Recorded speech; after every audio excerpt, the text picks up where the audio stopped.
Well, ladies and gentlemen, welcome to, a first of its kind really. City 1016, the UAE's #1 Bollywood music station, is so honored and so privileged to be sitting here in your presence today. Put your hands together for AR Rahman! The man who is going to be taking center stage on the 15th of November, which is just a few hours literally away from now, at the CocaCola Arena. Dan Events has done a stellar job putting this together, and we can't wait for this performance. But I must introduce you to the most entertaining people I get to work with every day. This is Sid. So, This is Parikshit. I've cried several times right now. And I'm Malavika. Pleasure to meet you, sir. Shall we begin this interview? Yeah! Perfect! Fantastic. Yeah! Yeah, we're all excited. And yeah, this particular interview, which we're going to be doing, it's not really an interview. It's just going to be like a timeline from the time you started off in the music industry. So we would want to take you down through memory lane, but it'll be our memory lane of how we have, basically grown up with your songs. Sure. So we'll start off from 1992, Okay. from Roja. And that was the first movie that you gave music for. And before that, it was all about ads, jingles and stuff. Yes. There was a certain jingle of Leo Coffee. Correct. And I have to nod to my history. gone into your history. Yeah. Your version. No, I was doing the research just to find out that Leo Coffee and Mani Ratnam, there's a lot in what happened at that particular party. So can you just tell us what was there? So, Leo Coffee was a jingle which I did for Trilok and Sharda, Right. Trish Productions. Okay. And that apparently had Arvind Swamy in it also. Right.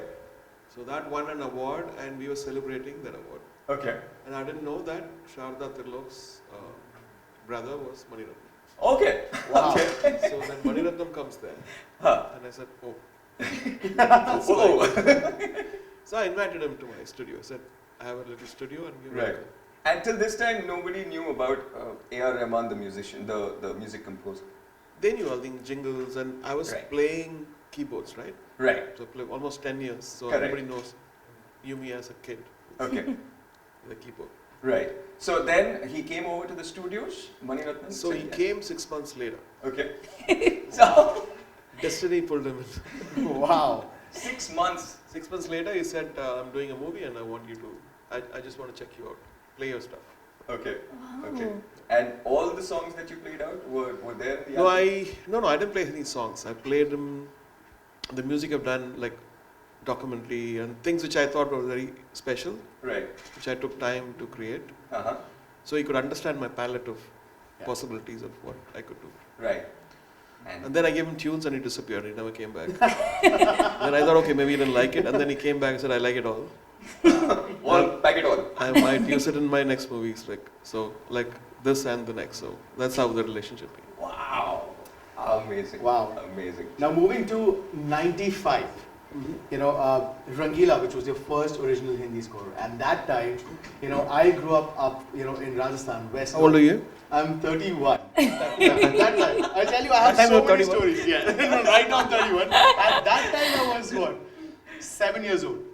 Nice. 7 years. In the range. You have a photo? Just got into watching TV and everywhere on radio. I still remember we had an ambassador car at that time. Whenever you used to switch had on one the too. radio, you still have to. And now it's like rotting. So. Those sofa seats and entire family sitting on the sofa seat. So everywhere you went, it was just that music playing. And how much of convincing it took Ram Gopal Verma? I think both Ramu and all of us actually, you're still discovering. Yeah. But when you discover things, you're just aiming at something beyond is going to come. You're just open-minded, not knowing where it's going, taking us. And it's a combination of things, right? So Mehboob came up with lyrics, and then Ramu came up with ideas. Then I was trying to give him templates of tunes. And so he would say something and I would just hit on something completely absurd and he'd say, what's going on? And then he'll listen, oh, I can use it here. So just to have an open-minded approach to that, and we were all trying to get something exciting. So that's the whole process. Even now it's the same thing. So if I think that I know how to do this, then I'll fail. Wow. If I know that, oh, I've done it all, now where is the new zone which I can go? Yeah. And it could be satisfying, at the same time not feeling bored about life and music. Speaking of expanding to new horizons, we move on a couple of years to 1998, and they'll say, by then had you started, traveling abroad? When was the first time you heard a reimagination of an AR Rahman song in another country, or even heard your own song in another country and went, wow, I didn't realize that my song reached here? Good question. So I think I met Nitin Sawhney in '98. I think he remixed Matuje Sanam. I was very confused. He's a great musician, but when you do something passionately, when you listen to somebody else's version, then you're confused. So I didn't want to, and he's grown up to a great composer, musician, and is epic in England. So that was one thing I heard. And the other one was, I think when we went to compose with Mr.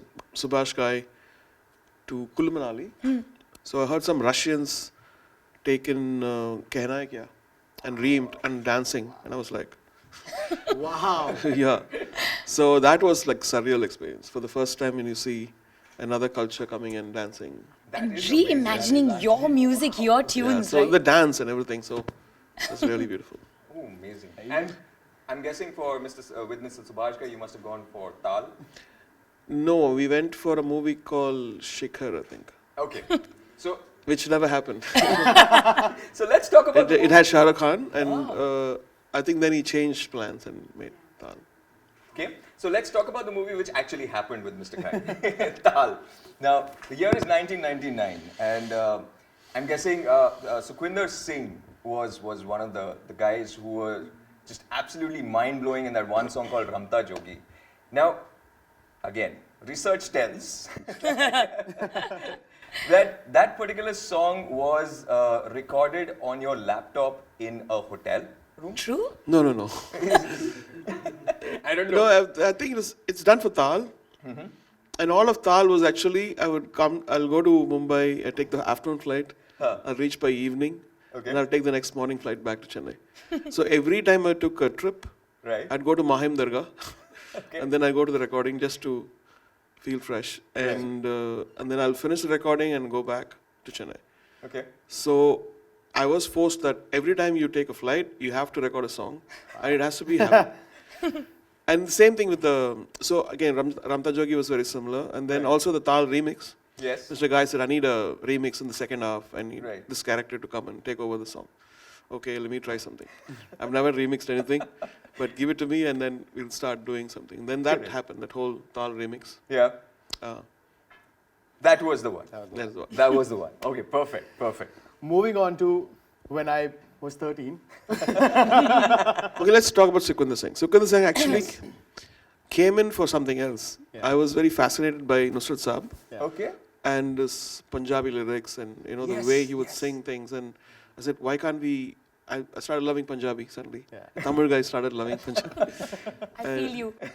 Tamilian working with two Punjabis. So, and I said like, why can't I need somebody who can write lyrics so I can tune stuff. So I spoke to one of my friends, Brij Bhushan. Okay. He's a radio announcer, very kind man. Yes. And he was the one who sent me many people. Shankar Okay. Mahadevan and Yeah. Sukhwinder Singh and Madhushri and Sonu and everybody. Like he would say, because he would work with them and say, Correct.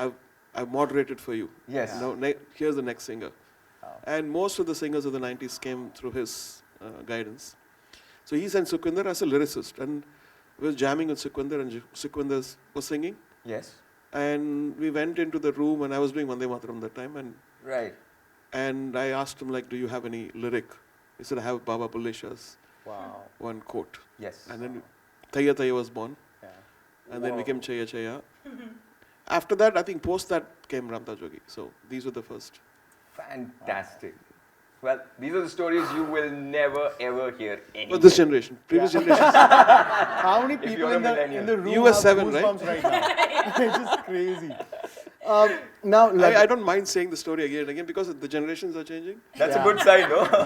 Because you can feel bored about repeating your stories, but yeah. No, don't. Please. We're all good All here ears. listening to you. You just keep saying. Those who heard it, just ignore.